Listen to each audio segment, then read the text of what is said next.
Okay, everyone, it's kind of windy. I'm on my way to see Beetlejuice Beetlejuice. The first film, I remember seeing an ad for it in the Wolverine Spider-Man McFarlane comic book, and I was curious because around the same time on Saturday mornings, I used to watch the animated series. I think it was the first thing I got from Best Buy. My mom got me the VHS, and years later, or should I say decades later, who thought we would get a sequel?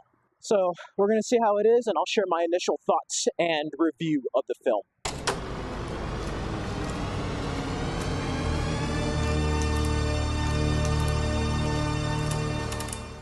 Okay, so I just saw Beetlejuice Beetlejuice, got a pack-a-pop, and a poster. Beetlejuice Beetlejuice was different than I was expecting, but still very much everything you ever wanted from a Beetlejuice film, and let alone Tim Burton's sequel. The previous sequel he did, Batman Returns, kind of has the same problems with like too many villains and plots that go through, but it still is a simple story to follow, and it still has the formula of the original one with limited screen time for Beetlejuice and then an explosive finale. This one is more about the Dietz family, more specifically with Catherine O'Hara's character, Winona Ryder, and Jenna Ortega. You get to see Lydia deal with her daughter Astrid in the same way that Catherine O'Hara dealt with Winona Ryder in the original, and I like that. That does happen in life. But what I love the most about this film is that Tim Burton went back to basics. He used practical effects. I mean, you can have CG galore, but something about that perfection lacks something. I don't know. It doesn't feel as tangible. It doesn't feel as real as the imperfections. You know, there's perfection to be found within the imperfection, and sometimes less is more. I love the throwbacks to gothic horror films from like the 30s and German expressionism. In many ways, this feels like the perfect Halloween movie, like the original Beetlejuice. And what I love the most about this is that usually you have a sequel or legacy sequel that try to do the same thing as the first one that's kind of like a remake. This one's not like that. This is its own standalone story, and I appreciate that. I like seeing where these characters are in their lives right now, and it's interesting. There's a lot of cool callbacks to the original, and even a little bit of the animated series. It's in a different continuity than the animated series. This is straight from the original Beetlejuice, and I love seeing Tim Burton go back to this world because I've always loved all the Tim Burton movies. Miss Peregrine, I think, is like a very underrated film, but lately something's been missing, you know, after Alice in Wonderland.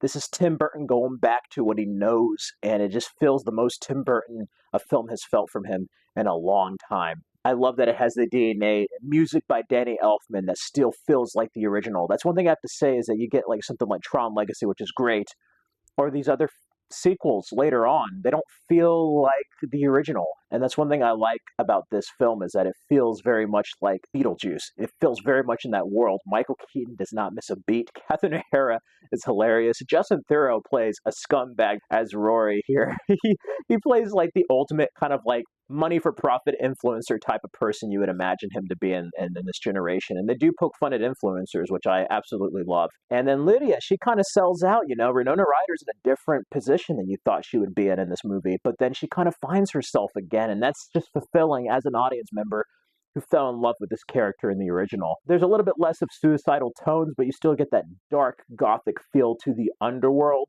and this is a tale about grief and moving on. And that I do love. It's a bit deeper than you think. William Dafoe is hilarious as this B-movie star turned detective in the afterworld, and then Monica Bellucci is just like straight out of a Universal movie. She's great as the bride of Beetlejuice, so to speak. There's a great cameo from Dan DeVito. Like Batman Returns, he's spitting stuff out of his mouth.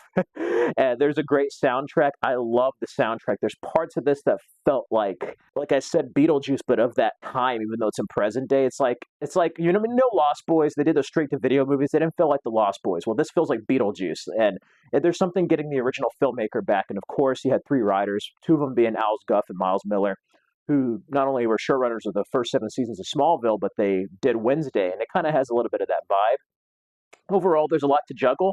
I thought they were going to have the waiting room. There was a missed opportunity with it starting in the waiting room and then his head getting unshrunk, and maybe that's how you explain Beetlejuice looking older with Michael Keaton's age. They didn't do that.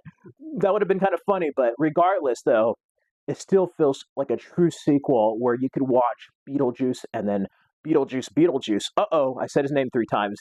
You could watch them back to back on a double feature on Halloween. This would be the perfect Halloween movie. This didn't feel like a cash grab. This felt like they just had another Beetlejuice adventure and the cast and crew wanted to have some fun. I wish it was longer. It could have been longer. There are some parts where it kind of goes on tangents, but when there's like a main story involved, I won't go into spoilers, but like There's a couple of other subplots that they did not show in the trailer. Once that gets going, it gets going pretty good. The only thing I do have to say about the trailer is that they might have shown a bit too much of Beetlejuice, in the trailer. So if you haven't seen too many of the TV spots, don't watch them. But I enjoyed getting the poster, and it made me feel like that kid watching Beetlejuice for the first time on VHS that his mom got him at Best Buy. And that was such a great feeling.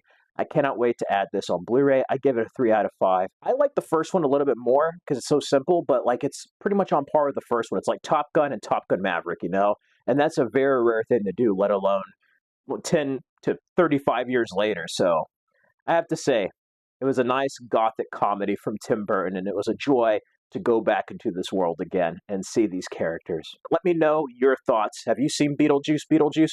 Let me know down in the comments below. What are your favorite moments from the original film? Did you watch the animated series? Let me know down in the comments below. In the meantime, you can check out these other videos for more content as Batman Month continues on the channel.